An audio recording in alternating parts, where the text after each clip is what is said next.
Hello दोस्तों, स्वागत है मेरे चैनल उदय फ्री क्लासेस पर। बिना टाइम वेस्ट किए चलिए हम अगला क्वेश्चन देख लेते हैं। तो चलिए शुरू करते हैं। सबसे पहले हम क्वेश्चन को पढ़ लेते हैं, फिर उसको हल कर लेते हैं। यसी के एक समांतर चतुर्भुजाकार खेत का विकर्ण 75 मीटर है और अन्य शीर्ष से इस पर लंब 40 मीटर है। खेत का क्षेत्रफल क्या होगा? क्वेश्चन पढ़ने से समझ आया? नहीं आया? अरे क्वेश्चन एकदम सरल है भाई, चलिए हम समझा देते हैं। चलिए इस चित्र पर एक नजर देखिए, ठीक है। माना चतुर्भुजाकार खेत, तो अगर ये चतुर्भुजाकार खेत है, मान लीजिए, इसी को कल्पना कीजिए। तो इसको हम ए, बी, सी और डी नामकरण कर देते हैं इसका। देखिए यसी के समांतर चतुर्भुजाकार खेत ए बी सी डी, ये उसका खेत है ना, समांतर चतुर्भुजाकार खेत। उसमें विकर्ण कितना दिया है? 75 मीटर। कर्ण नहीं बोल रहा है, विकर्ण बोल रहा है। त्रिभुज के लिए कर्ण होता है और चतुर्भुज के लिए विकर्ण होता है।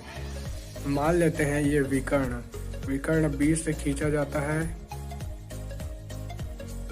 ये विकर्ण है। और ये कितने मीटर का है? ये 75 मीटर का है।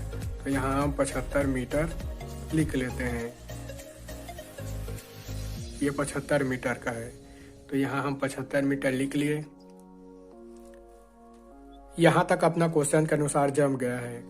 अब आगे और देखते हैं। और अन्य शीर्ष से इस पर लंब 40 मीटर है। अन्य शीर्ष से जैसे ए और डी, इन दोनों से क्या है? इस पर 40 मीटर लंब डाला गया है। तो खेत का क्षेत्रफल क्या है? तो जैसे हम यहाँ पर एक लंब डाल देते हैं, ठीक है।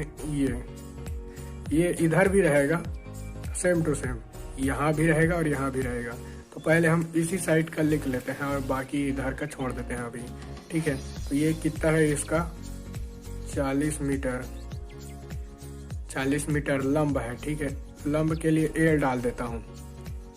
आप सभी जानते हैं दो त्रिभुज से एक चतुर्भुज बन सकता है, जैसे ए बी सी और बी डी सी। ये दोनों त्रिभुज आपस में जुड़ जाएं तो एक चतुर्भुज बन सकता है ना, ए बी सी डी बन सकता है। तो जैसे हमारे पास एक विकर्ण और एक लंब त्रिभुज के लिए प्राप्त है, तो जो क्षेत्रफल उससे निकलेगा वो बी डी सी का भी क्षेत्रफल होगा। तो इन दोनों को जोड़कर हम ये त्रिभुजाकार खेत का क्षेत्रफल ज्ञात कर सकते हैं। तो चलिए हल करते करते समझते हैं, फिर एकदम आसानी से समझ आ जाएगा। जो दिया है उसको लिख लेते हैं। तो क्या दिया है?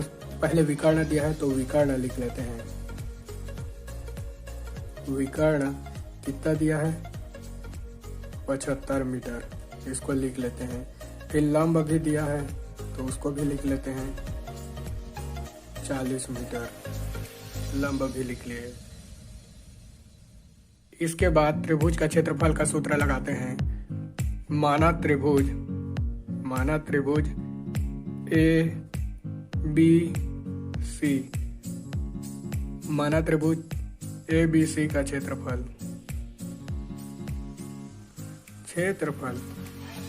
कितना है? 1/2 आधार गुणित ऊंचाई होता है। माना त्रिभुज ए बी सी का क्षेत्रफल 1/2 आधार गुणित ऊंचाई है।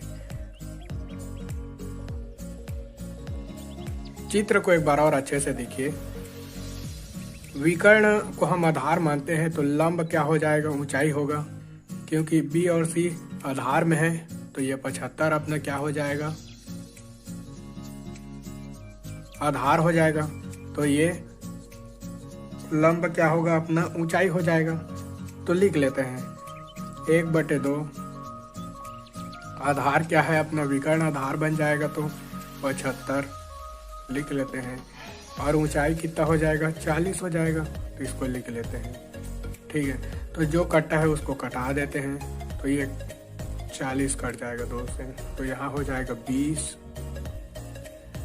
और 20 और 75 का 20 और 75 का गुणा कर लेते हैं तो कितना आ जाएगा। 20 और 75 का गुणा करने से 1500 आएगा। 75 75 दूने 150 और एक जीरो के एक जीरो तो 1500। ये क्षेत्रफल है तो मीटर स्क्वायर रहेगा। ठीक है, हमें एक त्रिभुज का क्षेत्रफल कितना प्राप्त हुआ, 1500 प्राप्त हुआ। तो हाँ, ये वाला त्रिभुज भी 1500 होगा। मान लीजिए ए बी और सी बराबर 1500 है। ए बी सी बराबर 1500, तो बी डी और सी ये भी 1500 ही होंगे। तो इन दोनों को जोड़कर हम क्षेत्रफल ज्ञात कर सकते हैं इजीली। तो चलिए लिख लेते हैं उसको भी। क्योंकि ए बी सी बराबर क्योंकि त्रिभुज ए बी सी बराबर 1500 मीटर स्क्वायर, तो कितना होगा, इसलिए बी डी सी त्रिभुज बी डी सी बराबर भी 1500 मीटर स्क्वायर होगा। अब इन दोनों को जोड़कर हम चतुर्भुज का क्षेत्रफल ज्ञात कर लेंगे। अतः चतुर्भुज A B C D 1500 plus 1500 बराबर 3000 मीटर स्क्वायर। यही अपना आंसर है। ये आ गया अपना आंसर। देख सकते हैं, चेक कर सकते हैं सही आंसर आया है कि नहीं। तो चलिए एक और क्वेश्चन हल कर लेते हैं। अपने पास अभी बहुत टाइम है तो एक और क्वेश्चन हल कर लेते हैं। नेक्स्ट क्वेश्चन आपके स्क्रीन पर। उस चतुर्भुज का क्षेत्रफल ज्ञात कीजिए जिसके विकर्ण की लंबाई 6 सेंटीमीटर और उस पर सम्मुख शीर्षकों से डाले गए लंब की लंबाई 2 सेंटीमीटर और 3 सेंटीमीटर है।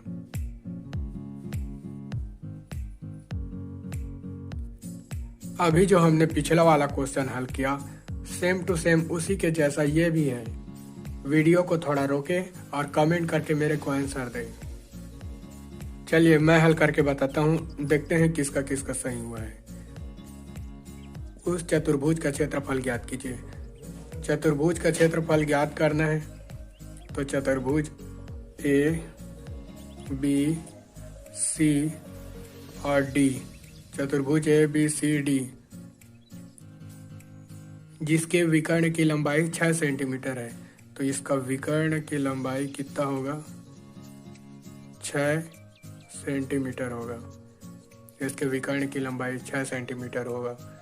उस पर सम्मुख शीर्षकों से डाले गए लंब की लंबाई क्रमशः, सम्मुख शीर्ष ये है, सम्मुख शीर्ष इसके, और इस पर एक लंब डाला गया है, यहाँ भी एक लंब डालेगा। मान लीजिए ये वाला लंब 2 सेंटीमीटर है तो ये वाला लंब 3 सेंटीमीटर होगा। इसका भी नामकरण कर लेते हैं, इसका नाम P कर लेते हैं और इसका नाम Q कर लेते हैं। P और Q, इतना समझ आ गया होगा। इसको भी पिछले वाले की तरह 2 त्रिभुज का पहले क्षेत्रफल निकालेंगे, फिर दोनों क्षेत्रफल को जोड़ देंगे, फिर जो आंसर आएगा वही अपना आंसर दिया है।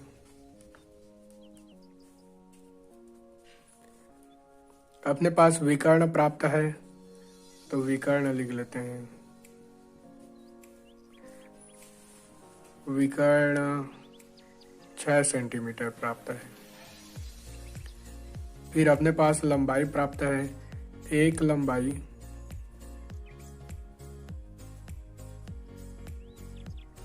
एक लंब की लंबाई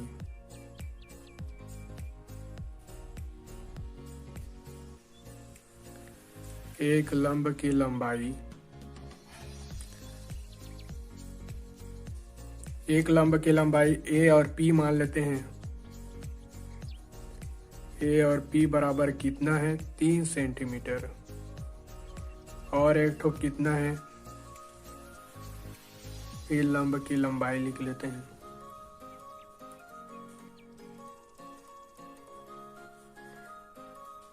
लंब की लंबाई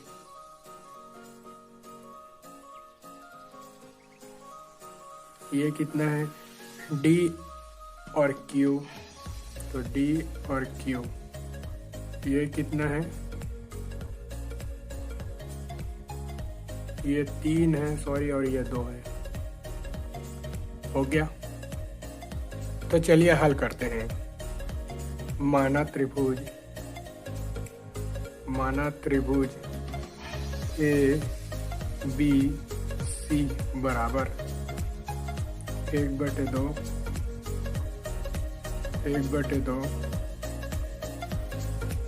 आधार गुणित ऊंचाई, यही है ना। तो 1/2 अपने जगह, आधार कितना है, विकर्ण को आधार मान लेते हैं 6 सेंटीमीटर, और फिर एक ऊंचाई अपना 2 सेंटीमीटर है, तो ये 2 सेंटीमीटर यहाँ लिख लेते हैं। जो कट्टा है उसको कटा देते हैं, 2 से 2 कट गया, तो कितना प्राप्त हुआ अपने पास, 6 प्राप्त हुआ। तो इसको यहाँ लिख लेते हैं। फिर माना दूसरे त्रिभुज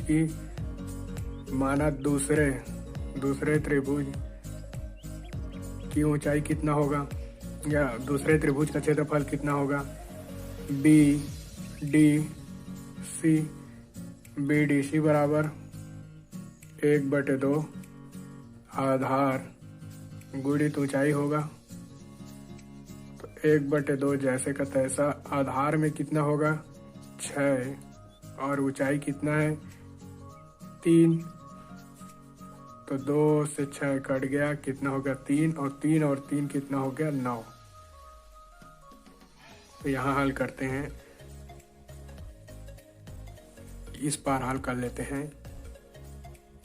चतुर्भुज ए बी सी और डी, चतुर्भुज ए बी सी डी का क्षेत्रफल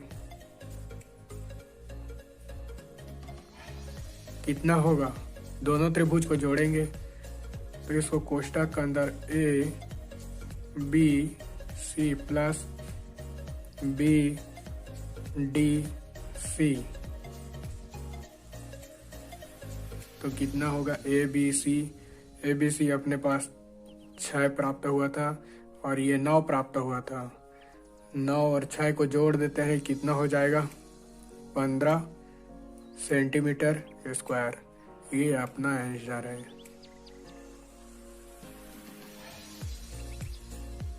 अपना दोनों गणित एकदम सरल था, आसानी से हल हो गया। जो भी मेरे चैनल पर नया है, चैनल को लाइक करें, सब्सक्राइब करें, शेयर करें। Thank you.